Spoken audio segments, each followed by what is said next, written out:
Hello, I'm outside today in the back garden, so I'm not breaking the law, I'm not seeing anyone, I'm not passing anyone, I'm not speaking to anyone.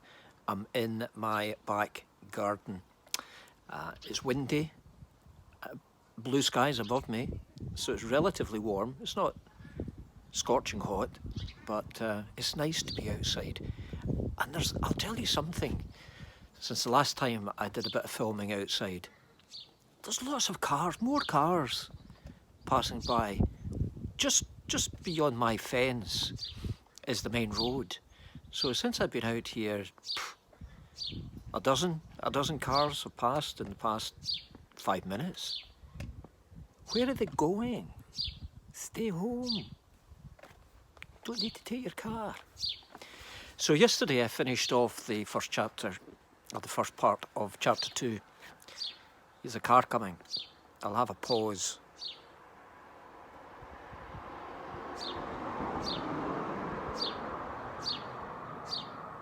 Did you hear that? I'm either going to be cutting this video a lot or I'm just going to have the cars in the background. I'll decide what I'm going to do later.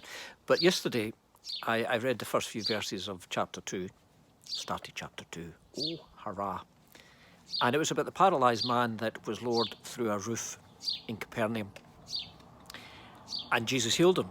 I've got this picture of a sitting room full of maybe 30, 40 people. I mean, that's packed. If you think of your own sitting rooms, and if you have 30 people in your sitting room, unless you're the Queen, I would imagine that would be pretty crowded.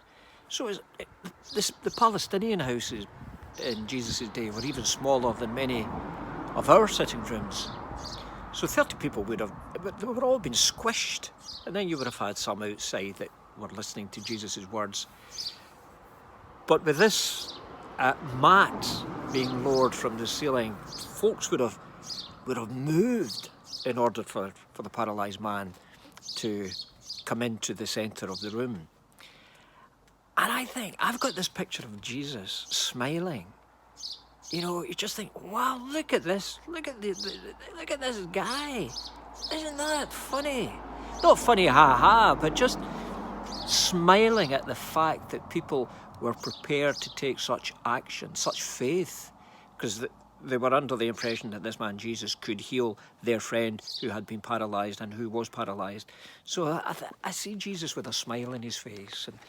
And sometimes we need to capture the humanity of Jesus, especially church people. You know, sometimes not all church people, far from it, some church people place Jesus in such an elevated platform that he becomes unreachable. And he becomes somebody that frowns and scowls and pointing fingers. And there's no such thing as humour. These churchy people don't believe in humour. It's all serious stuff, heavy stuff. I'm not like that. Thank you. So let's continue with that story. Jesus has healed the paralysed man. I'm going to take up the story from Mark chapter 2, nice and quiet now. Chapter 2, from verse 6. Some teachers of the law who were sitting there thought to themselves, "How does he dare to talk like this? This is blasphemy. God is the only one who can forgive sins."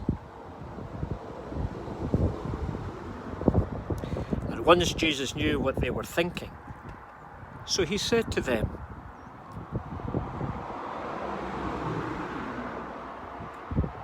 "Why do you think such things?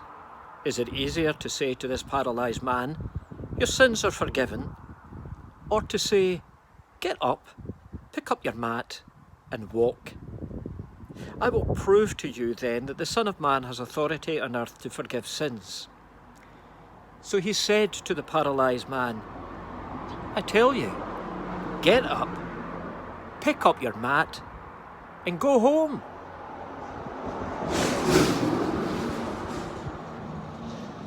While they all watched, the man got up, picked up his mat, and hurried away.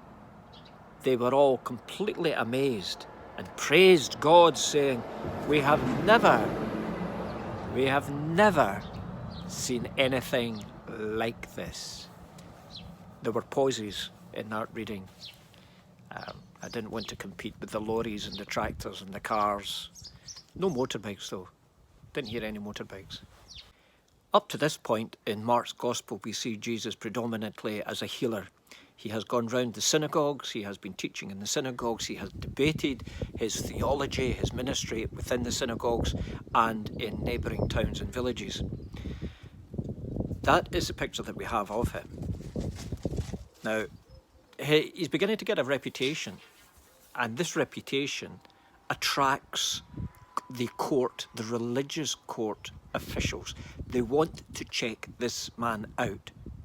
So, whether this is Jesus' house or a friend of Jesus, but the teachers, the experts in the law, were given a prime place within the house. They're seated near the front. They see this man Jesus. They hear him teaching.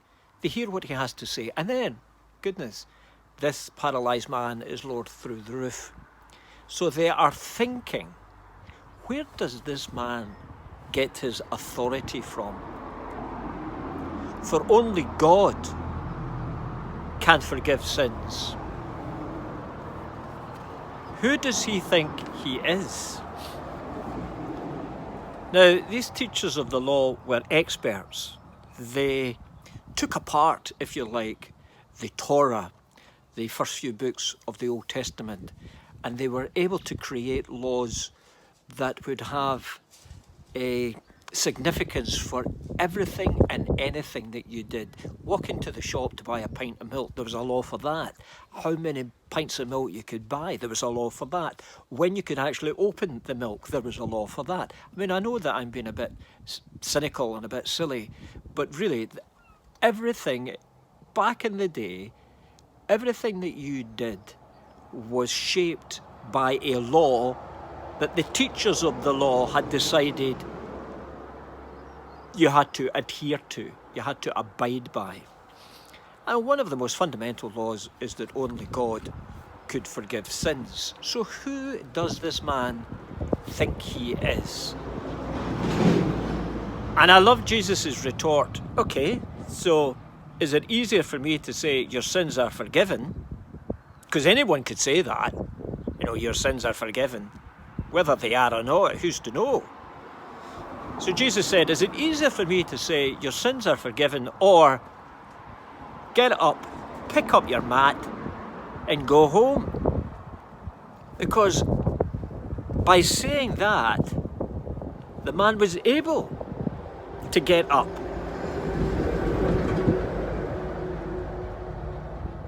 It's like Piccadilly Circus over that fence.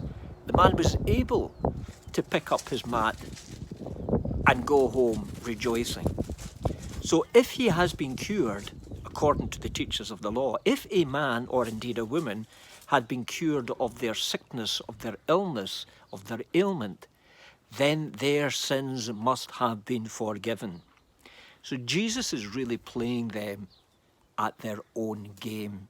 He changes the question by putting the question back to them. Do you want me to say his sins are forgiven? Or do you just want me to tell him, get up and go home, watch the telly? So at this stage in Mark's Gospel, the teachers of the law, their noses have been put out of joint. And they don't like that. Well, who does? Even in this day and age, who does like that? So they are beginning to make plans to catch this guy out. That is their main plan. They don't like Jesus.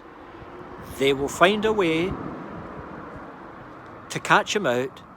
His time will come, and they are going to make sure that they are there when that time comes. So that's the end of the chapter 2. No, it's not the end of chapter 2. So that's the end of that particular section, Jesus healing the paralysed man and the consequences of that healing. So I'm going to stop there I can't compete with the traffic anymore, and hopefully you will see this later. If you have any comments to make regarding the videos, if you're enjoying these videos, give me the thumbs up. If you don't like the videos, then you don't need to watch them. I think that's what I would like to say. It's not compulsory to watch them. Look, so ironic. Listen. The birds. Oh, here's a car coming. Oh, it's too good to be true. Until tomorrow, keep safe.